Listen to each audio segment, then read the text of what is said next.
Olá, meu nome é Jorge Henriques e nós vamos dar continuidade ao treinamento em POCUS, avaliando hoje o protocolo FAST. Esse protocolo tem uma grande importância para avaliar pacientes em trauma, tanto trauma abdominal fechado, quanto penetrante, quanto trauma torácico também fechado e penetrante. A principal causa de morte desses pacientes é hemorragia interna. E boa parte desses pacientes chega instável à emergência, fazendo com que eles não consigam ir efetivamente à tomografia computadorizada, que é o exame padrão ouro para o diagnóstico. Então, o ultrassom, como ele é uma arma portátil e pode ser levado até o paciente, inclusive no ambiente extra-hospitalar, na rua ainda, ele é uma arma de grande valia na avaliação do paciente. O Brasil, infelizmente, é um dos campeões de acidentes automobilísticos. É lógico que o trauma está longe de estar circunscrito só nesse âmbito, mas só para ter noção dos números, eu coloquei uma estatística aqui de ano após ano, como vem aumentando os casos fatais de acidente automobilístico. Nós temos ainda outras causas de violência também, infelizmente, comuns no nosso país, e a gente tem que ter uma certa celeridade na avaliação desses pacientes. Se o paciente chega ao setor de emergência estável, ele pode ser levado à tomografia computadorizada, essa é o que deve ser feito. Tomografia com contraste é o exame padrão ouro. Porém, essa não é uma realidade que a gente consegue encontrar todos os dias. Muitos desses pacientes são atendidos ainda na rua, o ultrassom pode ser levado até eles, relembrando aqui mais uma vez que a causa de óbito principal é hemorragia interna. Esse protocolo substituiu o lavado peritoneal diagnóstico, em que era dissecada a linha alba, colocada uma sonda, um nelaton intraabdominal, se instilava soro dentro da cavidade peritoneal e drenava esse soro imediatamente. Se viesse sangue, se dizia que o lavado peritoneal diagnóstico era positivo e o paciente ia para a sala, para o centro cirúrgico, imediatamente. Esse protocolo substituiu essa avaliação.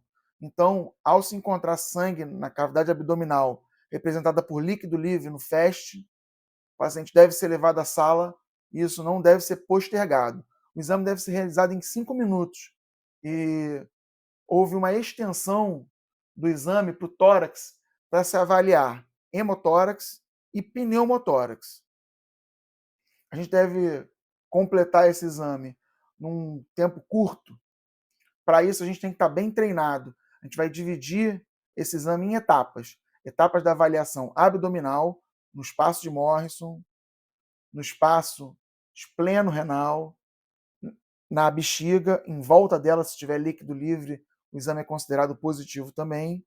Pericárdio, no tórax, que vai avaliar tanto pneumotórax quanto hemotórax. A gente vai avaliar o paciente com suspeita de tamponamento também. As indicações: pacientes vítimas de trauma que estão instáveis não podem ser levados para tomografia ou que estão ainda na via pública podem ser avaliados pelo FAST. Trauma abdominal e ou torácico fechado ou penetrante. Pacientes vítimas de trauma que encontram-se estáveis inicialmente e evoluíram com hipotensão ou choque. O exame tem poucas limitações.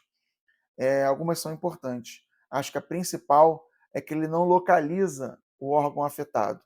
Então, ele só vê que tem líquido livre intraabdominal. A rotina mais moderna de trauma pede que o cirurgião seja mais assertivo possível, indo primeiro no órgão que está causando o maior dano, com maior chance de morte. Infelizmente, o FAST não é capaz de dizer isso, salvo em situações de tamponamento ou que está sangramento restrito ao tórax, mas ainda assim ele não diz qual é o órgão que está acometido. Paciente eventualmente com enfisema subcutâneo ou muito área intraabdominal também pode ter dificuldade na avaliação. Esses são os locais de insonação que nós vamos ver no nosso modelo. O paciente vai ficar deitado, decúbito dorsal, e vai ser avaliado, não necessariamente nessa sequência, mas essa é uma boa sequência que é sugerida inclusive pelo autor. Ver o pericárdio primeiro, e os espaços de Morrison e Kohler, vesical e o tórax, assim como nós vamos ver agora o modelo. E a aquisição das imagens, como é que fica? Nós vamos mostrar aqui no modelo onde nós vamos encontrar as janelas para a aquisição das melhores imagens. A gente vai dividir em 3 partes de uma maneira didática. Então a gente vai procurar aqui na região subxifoide a imagem do coração para procurarmos por derrame pericárdico, então trauma principalmente torácico ou tórax abdominal. A energia cinética pode gerar lesão e o paciente apresentar-se com derrame pericárdico e tamponamento pericárdico. Lembrando que, às vezes, pouco líquido em pouco tempo pode gerar derrame pericárdico. Então, nós vamos buscar, em especial, no espaço subxifoide, o índex voltado para a direita, abaixo da costela, a gente vai encontrar uma imagem que é fácil avaliação do saco pericárdico quando tem líquido. Se essa janela estiver dificultada por qualquer motivo, a gente pode abrir mão da janela paraesternal eixo longo, eixo curto ou apical. Eu vou botar minha mão assim, a maioria das vezes, uma questão didática. Se eu boto a mão assim, vocês acabam não enxergando o que eu estou falando. Então eu vou colocar a mão um pouco mais de lado para vocês terem uma noção melhor de como é que fica o transdutor. Então, para o líquido abdominal, a tendência desse líquido é correr para os recessos próximos ao diafragma. E aqui, no andar superior, nós temos 2 principais janelas que nós vamos encontrar líquido livre no abdômen, que é o espaço hepato-renal, o espaço de Morrison, o espaço espleno-renal ou de Kohler, e no andar inferior, abaixo do umbigo, próximo da bexiga, atrás da bexiga preferencialmente. Às vezes a avaliação com transdutor transversal, imagem transversal, nem sempre é tão fácil. Para essa situação, talvez a imagem longitudinal, em pé, da bexiga, apontando o transdutor como uma lanterna para baixo, para iluminar, para avaliar, para insonar a região atrás do pubis, essa é a melhor posição para se colocar o transdutor. Então, aqui à direita, nós vamos procurar por líquido livre. Lembrando, o espaço de Morrison é ocupado por gordura, tecido mais lipídico, e é uma linha hiperecogênica, bem branca. Se eu tiver uma estrutura anecoica ou bem hipoecóica, é porque tem líquido livre no abdômen. A avaliação do lado contralateral, ela se dá de forma semelhante. Então, índex voltado para cima, mais posterior. Se no lado do espaço de Morrison a gente está olhando aqui na linha axilar anterior, aqui a linha axilar média ou posterior para a maioria das vezes, tá? Na bexiga, como eu disse, a avaliação com índex voltado para cima. Longitudinal, transdutor inclinado mais ou menos uns 60 graus, ou um pouco menos, ou um pouco mais, dependendo de cada paciente, buscando a bexiga lateral, a gente vai encontrar líquido extravesical. Pode estar no espaço de Douglas, na mulher, mas qualquer região próxima da bexiga eu posso encontrar líquido. Então, essa avaliação abdominal, ela consegue encontrar em torno de 100 a 200 ml de líquido livre na barriga, depende da literatura que a gente for observar. No caso do tórax agora, o tórax a gente pode avaliar tanto com a sonda convexa, quanto setorial, quanto a sonda linear. A vantagem da linear é ver melhor a pleura. Então a gente vai aplicar, não é exatamente o protocolo Blue, mas a gente pode se valer dele para as nossas imagens. Então, se eu for aqui com o transdutor linear, índex para cima, naquele espaço onde ele acabou de dizer, a gente vai observar, primeiro de tudo, deslizamento pleural. O deslizamento pleural, ele já orienta nosso raciocínio para um lado ou para o outro do fluxograma. Então, eu sei que quando a gente bota o transdutor aqui de cara, a gente tem uma vontade de observar o perfil, se o paciente tem perfil A, como a gente está vendo na imagem, ou se o paciente tem um perfil B, como a gente está vendo agora também. Mas o deslizamento pleural deve ser a primeira coisa que a gente olha, porque assim a gente não vai perder o diagnóstico. Então, observou se tem deslizamento pleural, a gente vai olhar em todos os quadrantes que a gente se propõe a ver. Teve dúvida se tem deslizamento pleural? A gente pode varrer o tórax em busca do ponto pulmonar, que é aquele ponto onde a pleura visceral e parietal ainda estão deslizando uma pela outra, e o pulmão descolou, e a gente não vai observar mais esse deslizamento. Esse ponto é patognomônico de pneumotórax. É fácil de observar isso? Né? Infelizmente não é fácil de observar. Às vezes a gente tem dúvida. Se isso acontecer, se a gente ainda tiver dúvida, o modo M vai ser muito importante. Então vamos olhar aqui do lado. Coloquei o transdutor na parte anterior, lembrando que o paciente está em decúbito dorsal, o ar tende a ficar na parte superior, ou anterior do paciente, melhor dizendo.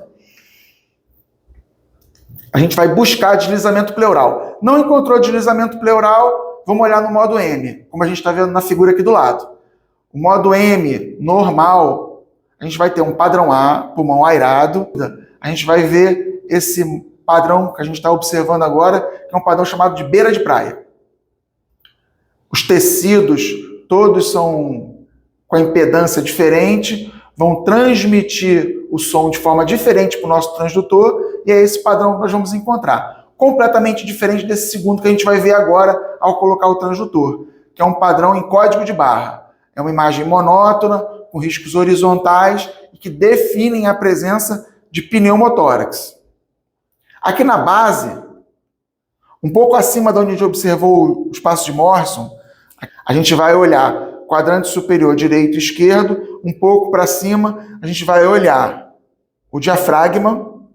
A gente deve ver numa imagem normal a imagem em espelho do fígado e um sinal da cortina bem visível, além das vértebras que vão parar na altura do tórax, onde a gente não vai conseguir mais enxergar. Se eu tiver líquido livre, eu vou observar isso como uma imagem anecoica, como a gente vai ver agora aqui do lado, e eventualmente pleps com pulmão colabado ou por atelectasia compressiva. Nos casos de trauma torácico é isso que a gente vai ver. A gente pode observar essa imagem em imagens de infecção também. Então, recapitulando. Subestifoide para o coração, derrame pericárdico. Espaço de Morrison, você vai ter líquido livre entre o fígado e o rim. Espaço de Kohler entre o baço e o rim. Na bexiga, de preferência, essa imagem mais horizontal, sem ser um corte transversal. Buscar líquido fora da bexiga. Fomos para o tórax, lembra do blue? 3 pontos à direita, 3 pontos à esquerda. Assim nós vamos encontrar a presença de líquido livre nas bases ou sinais de pneumotórax. Se tiver difícil, a gente varre o tórax. Se ainda assim não for possível, a gente vai usar o modo M.